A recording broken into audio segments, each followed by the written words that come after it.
Welcome to the Look Good, Move Well podcast. What would you like to banter about today, Satya? Oh, I got a question for you. Terrific.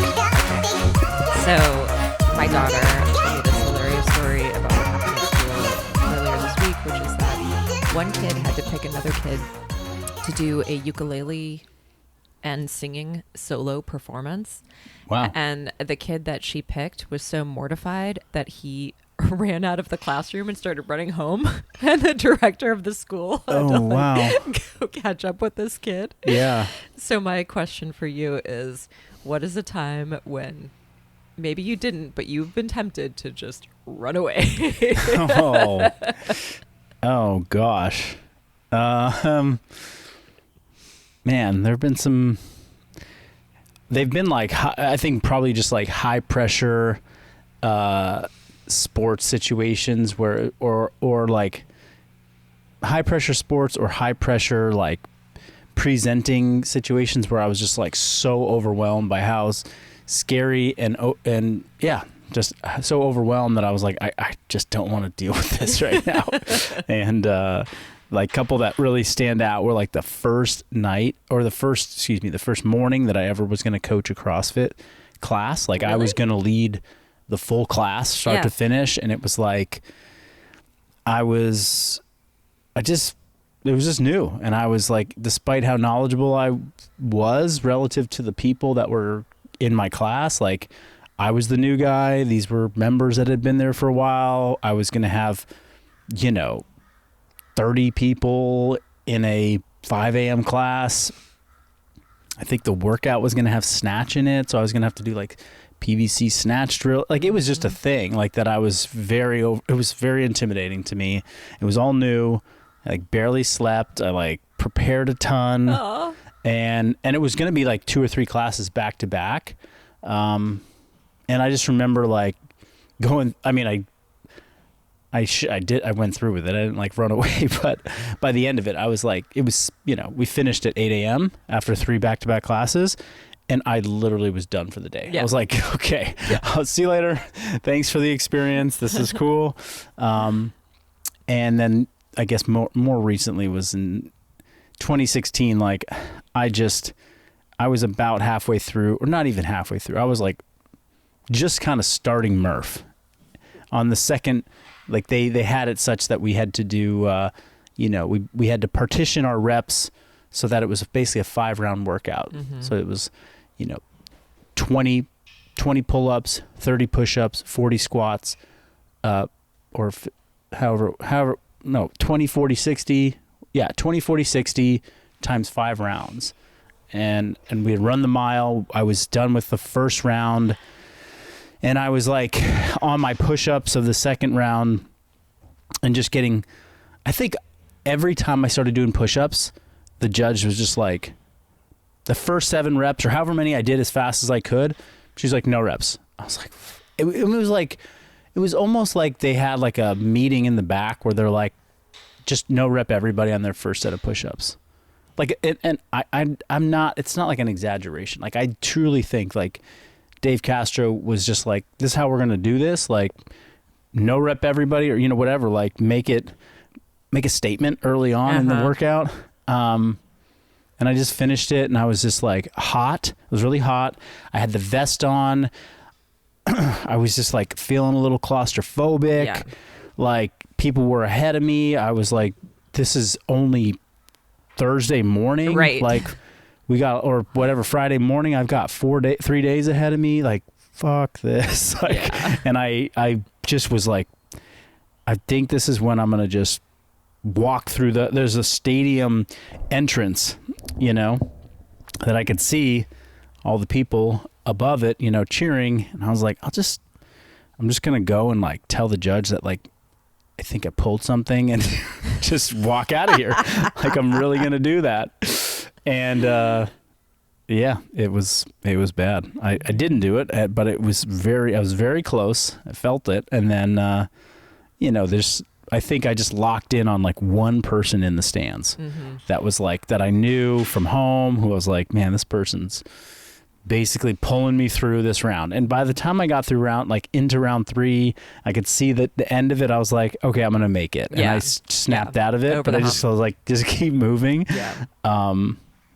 Yeah. And that person was Eric Rodden.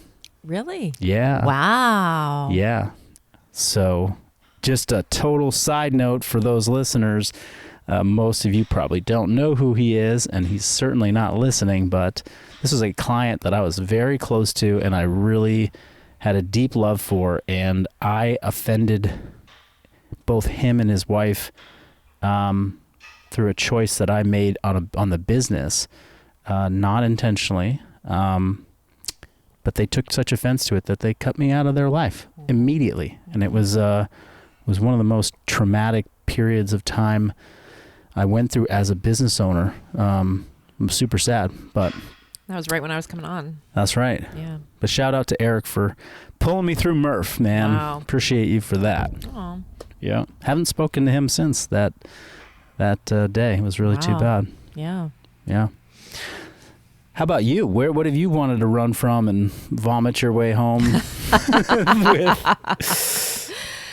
The one that came to mind when I was thinking about this was that I had a period where I came up through the tech industry. That was my career pretty much since I was a young person. Good thing you got out of that. For real. But I did hit several really major points of burnout along the way. And during one of those, I was like, I had worked a big job and I was like, I just need a total break from this. Mm-hmm. So I just went and worked retail because I was like, I just need to make a little money and just get my bearings. So and I had a friend who had a shop in downtown San Francisco. So I was working retail. Then that shop closed. I moved over to the one next door, working for that guy, and I was selling eyeglasses. Okay. And there was this really nice pair of real tortoiseshell frames, super expensive. This was like a really swanky shop. It was like next to Chanel and everything. And somehow I think I was like cleaning the shelves or something, and I broke it. Oh boy. Yeah. And I was like, I told my coworker, I was like, okay, we're just not going to say anything. Like, we're just going to he's never going to notice, or maybe he will, but like we don't know what happened. And we're like, okay. And then he walks in the door and I'm like, I am the worst liar on the planet. It's just not in my bones. And I was like, I broke the frames. Oh man. But it was like that gut, like, oh, I just do not want to exist in this moment. Oh, geez. Yeah. Fortunately, he was totally cool about it, but oh wow, it was not a good situation to feel. Yeah. Gosh. Like, clumsy hands, old butterfingers over here.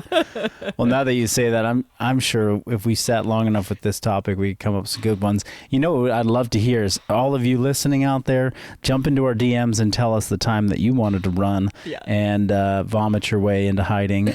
Or if you did. Yeah. And if you did, I can think of we were talking about this the other day, like, you know, clients that just like went out for the 400-meter run and then just kept running home because they're like, this workout sucks, I'm out of here. Fuck this. Yeah, that happened. Those are good times. Like, where's Jeff? It's like, Jeff's at home already having with that kid who had the ukulele solo. yeah, exactly. Cool. All right, well, if you're still with us, we're jumping into the topic of the day. And what do we want to? How do you want to frame this one, Satya? So, in our newsletters and some of the content that we've put out recently, we've been touching on this theme of how really the focus of everybody on this planet should be to build muscle, essentially. Yeah. And there are so many misconceptions that come up when... Hey, by the way, if you're hearing that for the first time and that just like shook you a little bit, like we truly just said that everybody, like, we're not looking for world peace. We're not looking for being kind. It's like you should wake up each day and just care about building muscle. No, we'll provide context, but yes. Yes. That's not maybe the number one world priority. Don't worry about feeding your family. Go out and do some push-ups, damn it. Okay, I'm coming at this from a very particular lens right now. Of course you are. Okay. So, at any rate, there are a lot of misconceptions around that because people fear building, bigging, getting bulky, you know, all of the things that sort of come along with what you normally just what pops in your mind when you hear build muscle. Yeah. And so we've been saying how no, really, like, the nutrition is going to be what determines how your body reacts to that building muscle and what you actually end up looking like. But underneath, your muscular structures are going to really provide a foundation for pretty much any way you want to go with that. So Yeah. that was the theme that we've been talking about. So I wanted to hit on that in our episode today, and also, before we get too far down into this topic, make it very clear that we are launching a new track in Persist that is specifically focused on building muscle, called Pump Lift. So we're super excited about that, and we'll talk about some of the ways that the training in Pump Lift can help support that goal. Yeah. Awesome. Yeah. Well, then, what do you think is probably a misconception that people have right now that we could start by just sort of trying to dispel? Yeah. I think the number one thing is just size. Yeah. It's like this relationship of build muscle and size. Yep. Maybe we can break that down a little bit.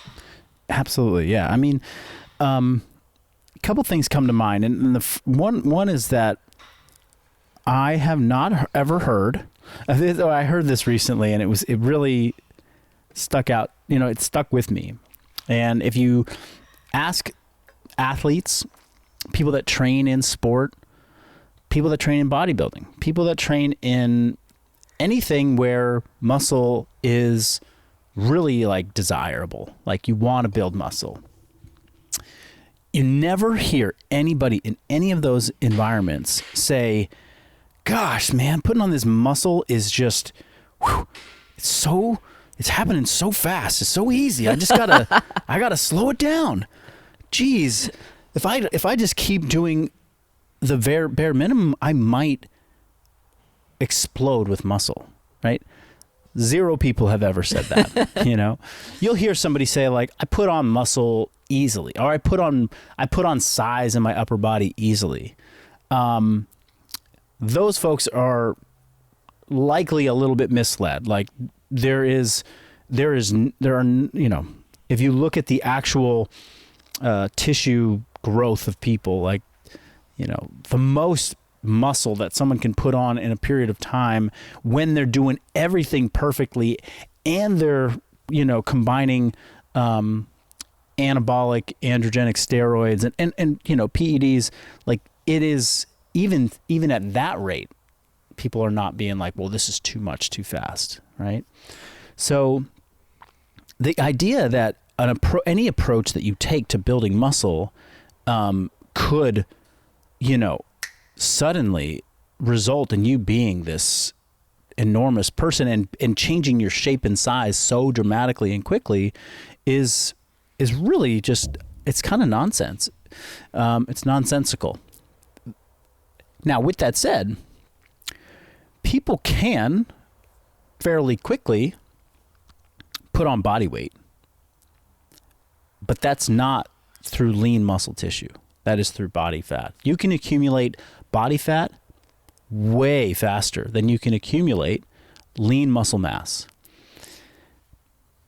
If people are in they start to follow a muscle building protocol of training, and they go and eat food without any regard for how much, like if they really try and eat a lot, or they start a resistance training program and then they think, oh, I'm lifting some weights, so therefore I've earned the right to go and eat whatever foods that I want on the side. The combination of a big calorie surplus plus a muscle building approach can result in somebody gaining some size that is not muscle. It's in part muscle, and then a larger percentage of that would be body fat. So that is where most people who say, I get bulky when I lift weights, that is what they're referring to. It's not that you are the exception to the rule, that you are out there just putting on slabs and slabs of muscle, and within a month of training, you look like a stage bodybuilder.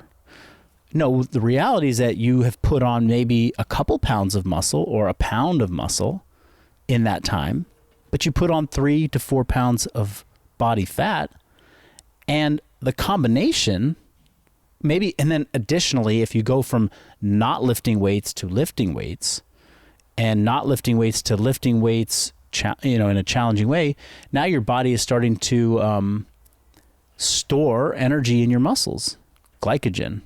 Because it's like, hey, I need to have stored energy sources in my muscles so that when I train, when you store glycogen in your muscles, that means you store some extra water in your muscles. So now your muscles are a little bit more full, which is a good thing. This is like muscle, this is lean tissue.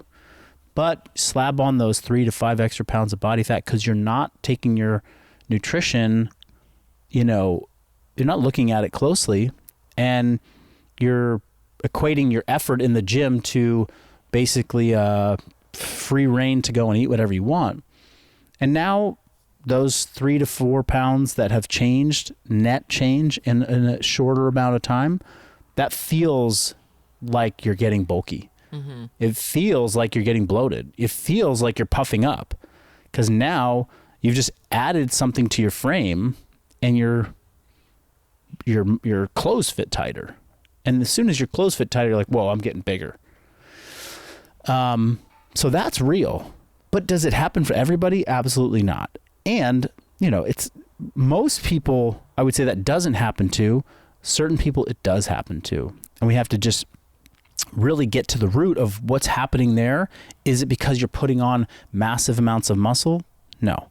And anyway, I'll pause there and just say, okay, well, where else is there confusion, do you think, from that point? Well, I think getting into a little bit more specific information around the nutritional component could be helpful because I think that it's pretty clear for most people that if you eat a lot and you work on building muscle, that you'll get bigger, whether that's a combination of fat, muscle, both. True. But if you want to build muscle and not get bigger, then how does the nutrition come into play there? Yeah. I mean, if you want to build muscle, not get bigger, or build muscle and get smaller, the recipe from the training perspective is the same. That's what we are really trying to emphasize here. And that is where we've made some, educational posts.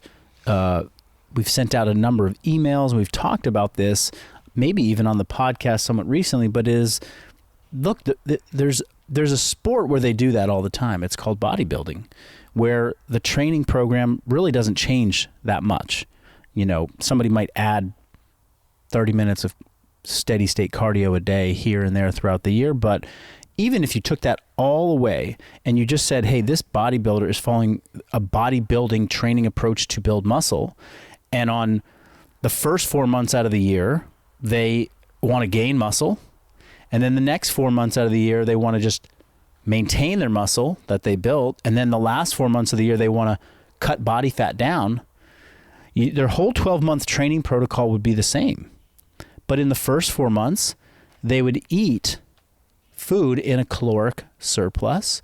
In the middle of the year, those 4 months, they would eat in an isocaloric or maintenance level of calories. And in the last 4 months, they would cut their calories down and they would be in a deficit.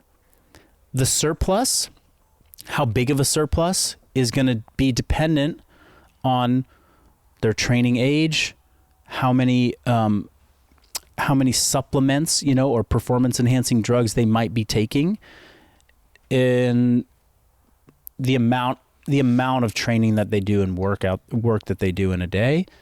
And then same thing with the deficit, or how quickly they want to try and add muscle and how much they're comfortable adding some body fat with that. And then on the flip side, the person who's in a deficit, all those same rules apply. How big is the deficit going to be? Well, it's going to depend on a number of factors, but the training's the same. And so from a nutrition standpoint, all we're really adjusting is total caloric intake. What happens between January and December from how much protein you need, what your training looks like, all of that stays the same. And so it's an energy intake equation and formula that would help somebody who, hey, I want to get stronger and I want to build muscle, but I don't want to get bigger. Okay, well, then let's figure out what is an appropriate amount of food for you to eat in a given day to maintain your body weight. And you really only need two tools to figure that out. You need more or less your eyeballs, or some way of just looking at how much you're taking in, how much food is there each day, and then you need to step on a scale each day or each week. Whatever frequency works for you. I recommend once a day. If your body weight's going up, eat a little bit less. If your body weight's going down, eat a little bit more. If your body weight's staying the same, boom. Then you're getting stronger, whether you're lifting more weights, and if you're lifting heavier weights than last time, or if you're lifting more reps than last time, you're building muscle too, okay? And so if your body's staying the same weight and you're getting stronger, there's going to be something happening there where your body's making more muscle, burning more fat. You're going to start to see body composition changes. And then, in the I want to lose weight, category, keep lifting weights, keep eating your protein, and reduce your calories in some way that works for you. There's a lot of ways to reduce calories that people approach, dieting with. And again, I'm not saying that this is I'm making it simple, sound simple. Simple does not mean easy to apply, and it certainly doesn't account for a whole host of other reasons why people can struggle from emotional, social, environmental factors. But again, when we look at the simple equation that this sport of athletes, bodybuilders use, it works every time. Yeah. They gain muscle, they maintain while they try and get stronger, then they, cut weight. Yeah. It's it's not glamorous. It's not it's not a sexy formula. It's not like we tried intermittent keto with the fasting and the this. It's no, they just follow these simple guidelines, and it works. And so that is how, that's how you can manipulate the nutrition side of this to get at what you want to see from a body weight, body composition standpoint. But it's important to say that the reason we're even talking about this is that why would we choose this as the method to change your body? Why is building muscle the method? And it goes back to the biggest, the biggest impact, or the thing that impacts your overall metabolism the most, which is what burning energy is. So people know that they want to lose weight, they have to burn more calories than they're consuming. I don't think that's there's some people that still argue that, but by and large, the fitness and health and fitness and nutrition community all agree that is what has to happen. How do we make that happen is the argument, really. But you got to get into that state. And what's great about the weightlifting approach is that by lifting weights, you can have training sessions, exercise bouts where you burn energy. That's always good, right? Could you burn more energy by running? Yes, you could. In the moment, in that 60-minute or 30-minute window, you could go and burn more calories on the treadmill. But by training with weights, lifting weights, you get this other really important effect to your calorie output, which is you boost the muscle mass on your body, which leads to a greater basal metabolism. And basal metabolism is the energy that you burn when you're not doing anything. So people say, Marcus, you seem to be able to eat so much. It's yeah, it's because I have 100 pounds of muscle on my body, and you only have 50 pounds. So my 50 extra pounds of muscle are burning calories all the time, twice as much as you. So I get to eat twice as much as you just based upon sitting on the couch, right? And that is a huge win, because most people are not, that's where they're burning most of their energy. If you're active for 60 minutes a day, then guess what? There's the vast majority of calories that you're burning are coming from what your muscles are doing. So you got to build up your muscle sink, which is where the calories go and they get, chewed up and funneled down. And running for 60 minutes, while it might burn a lot of calories, does nothing for building up your muscle metabolic sync, which is what we are after. Yeah. It's like the difference between living paycheck to paycheck and investing with compound interest.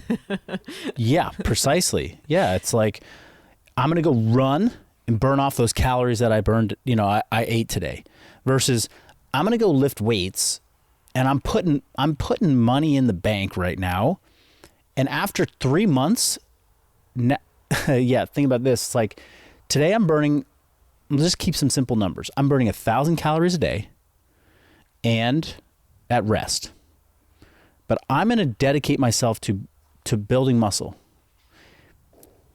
Okay? In 3 months, because I was building muscle and I was working on this, I'm now burning 1,200 or 1,300 calories a day at rest.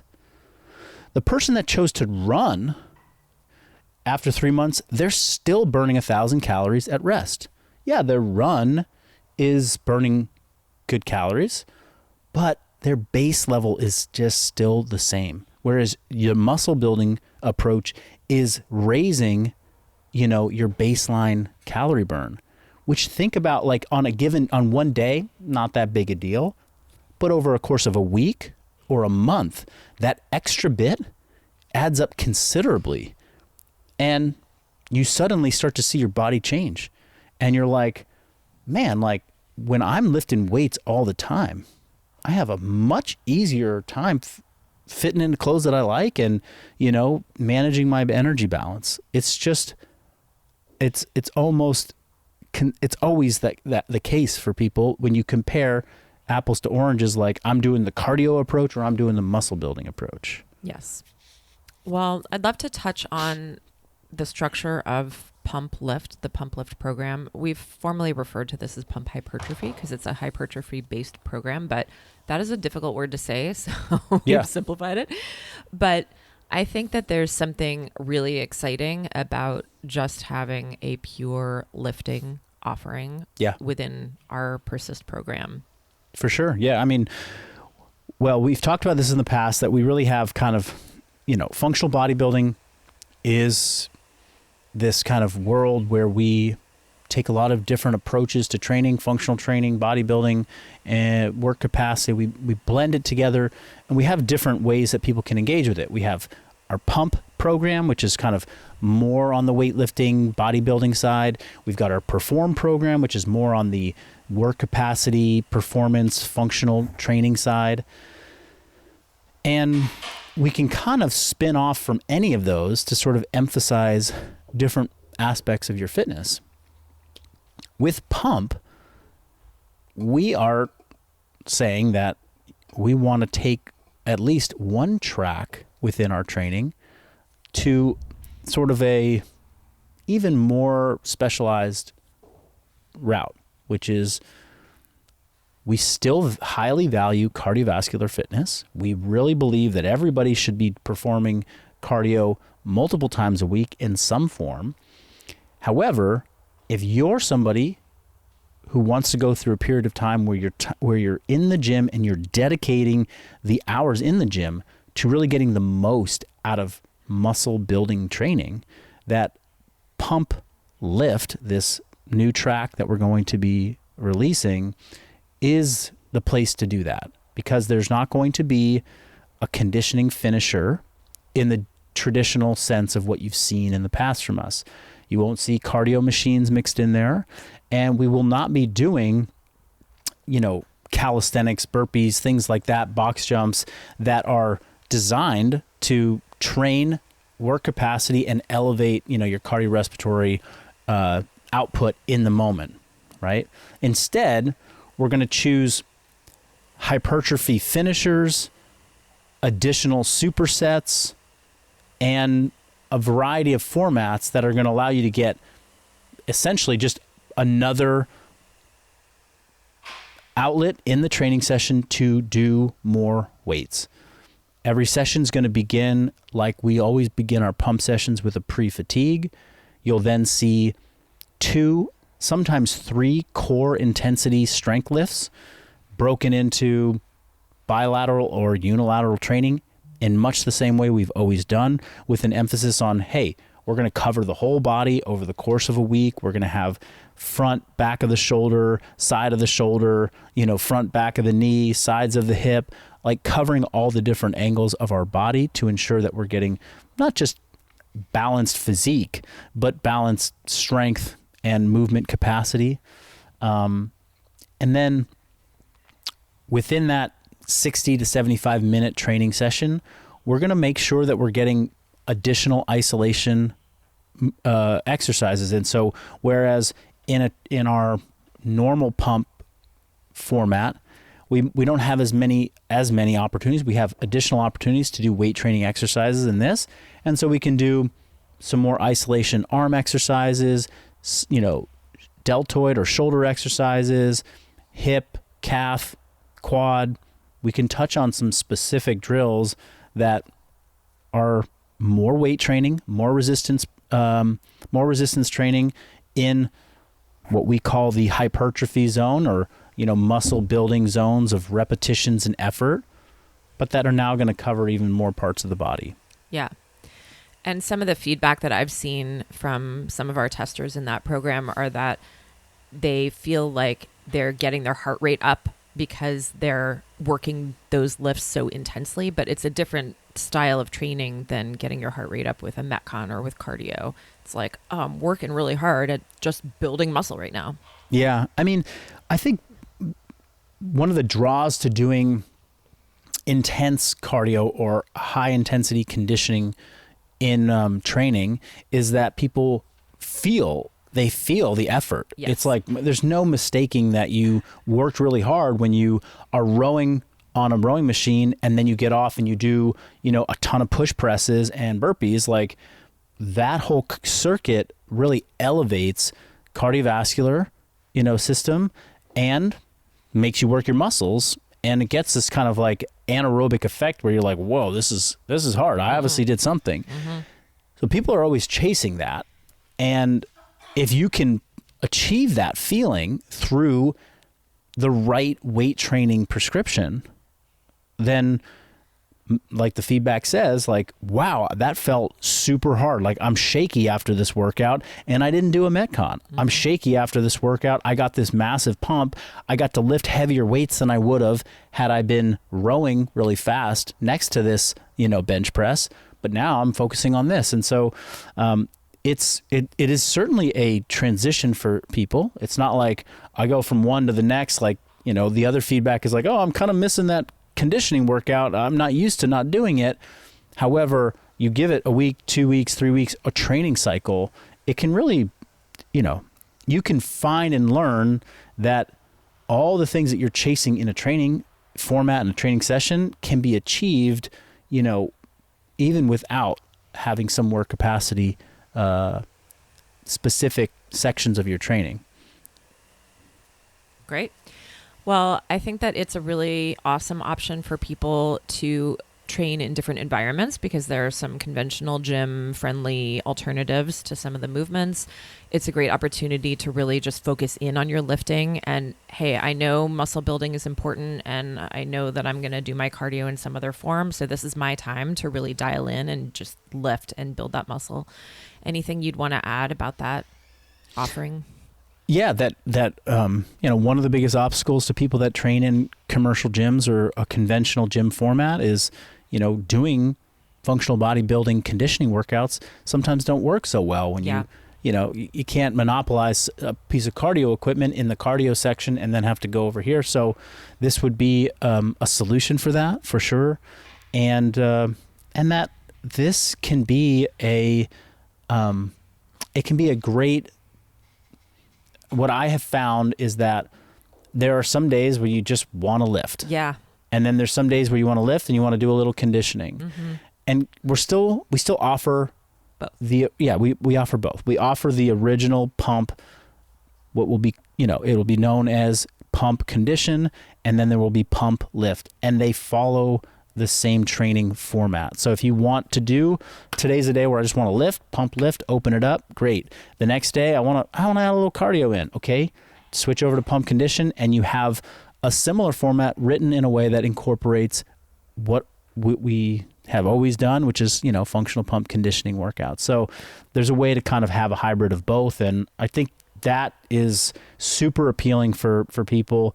And I know that like in development of this over the past 6 months, it kind of started with like Cliff, who works with us, and he was like, I'm loving this pump workout stuff, but like I just don't feel like doing conditioning right now. Mm-hmm. I'm like, okay, well, this is how we could manipulate it for you, and then periodically it's like, hey, I want to throw that in, and I've been doing this almost exclusively for the past 5 months, and just in the last month, I've gotten the itch to like add in a couple conditioning workouts. So I do one a week, one pump condition workout a week on top of the pump lift workouts that I'm doing most of the other days. Yeah. And I will add that Cliff has made a dramatic change. Yeah, he certainly has. And now if you want to make a dramatic change like Cliff, remember what we talked about around nutrition? Yep. He's been very focused on that. If you want to make a dramatic change like I have in the past, 2-3 months where I've recomped and taken off some, body fat, like you can do that too. Like Cliff got bigger, I got smaller. We're following the same training program. Right. It's like imagine that. Yeah. So anyway, that's the proof is in there. And for anybody that's dedicated and wants to do it, we basically have the recipe and the formula for you with our nutrition resources and the training. Well, you can find Pump Lift in the Persist program at functional. Yeah, we'll see you in there. Bye, everyone.